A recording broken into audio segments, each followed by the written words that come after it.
Pansit habhab ang isa sa mga sikat at masarap na trademark ng Quezon Province. Gagawa ngayon tayo ng pansit habhab para sa ating agahan. Gagamit tayo ng Miki Lukban or yung pansit habhab.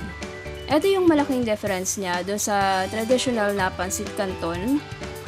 Ang gamit natin ay yung Miki Lukban na gawa sa dried na flour noodles. Yan, tapos ang sasahog natin ay baboy, longganisang lukban,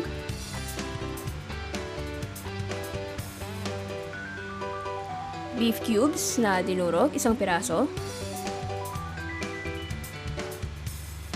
isang sayote, pechay, isang carrots, bawang, sibuyas, isang piraso. Yung bawang siguro isang clove, dalawang clove, ganyan. 3 kutsarang toyo. Yan, spring onions, paminta, at asin. Magpainit tayo ng mantika. Tapos, lutuin natin yung sahog na baboy. Igisa natin hanggang sa matusta.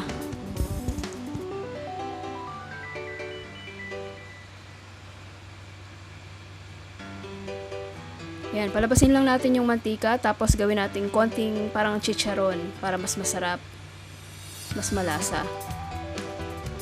Then, igilid lang natin yung nalutong baboy. Isunod naman natin yung longganisang lukban.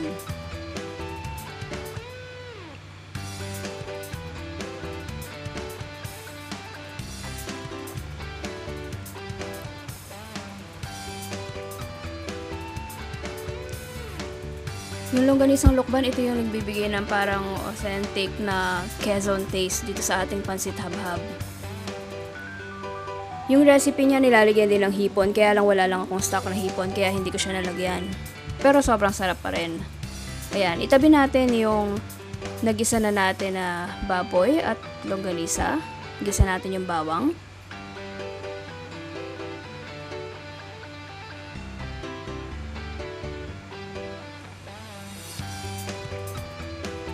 Sibuyas,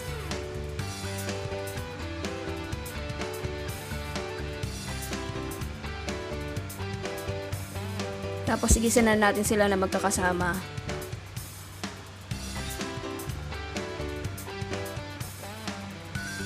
Then ilagay na natin yung carrots, sayote, tapos haluin ulit natin.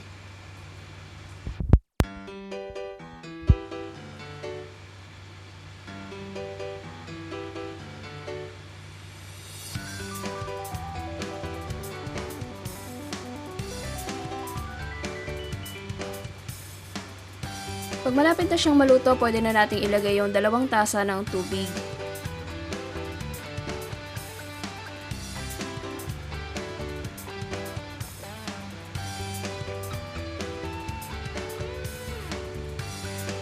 Then, yung beef cubes na dinurog. Tapos yung toyo. Paminta. At asin.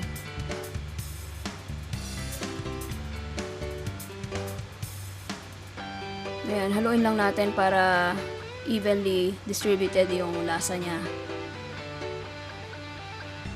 Takpan natin, tapos pakuluin. Then, pag kumukulo na, pwede na natin ilagay yung Miki Lukban.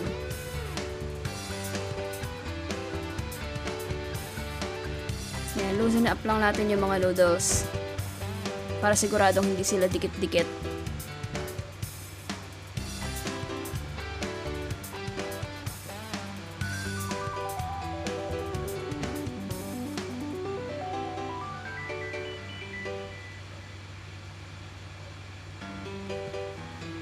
Tapos ilagay natin yung pechay.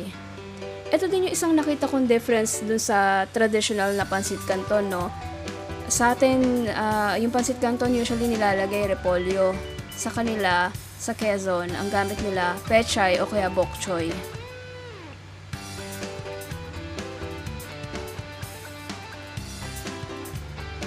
Ayan. Tapos traditionally, sinuserve siya sa dahon ng saging Then kakainin siya ng pahabhab or yung direkta sa dahon ng saging. Walang plato-plato ha, wala ring kutsara, walang tinidor. Tapos sasamahan siya ng partner na suka pang budbod. Ayan, luto na ang ating masarap na pansit habhab. Enjoy!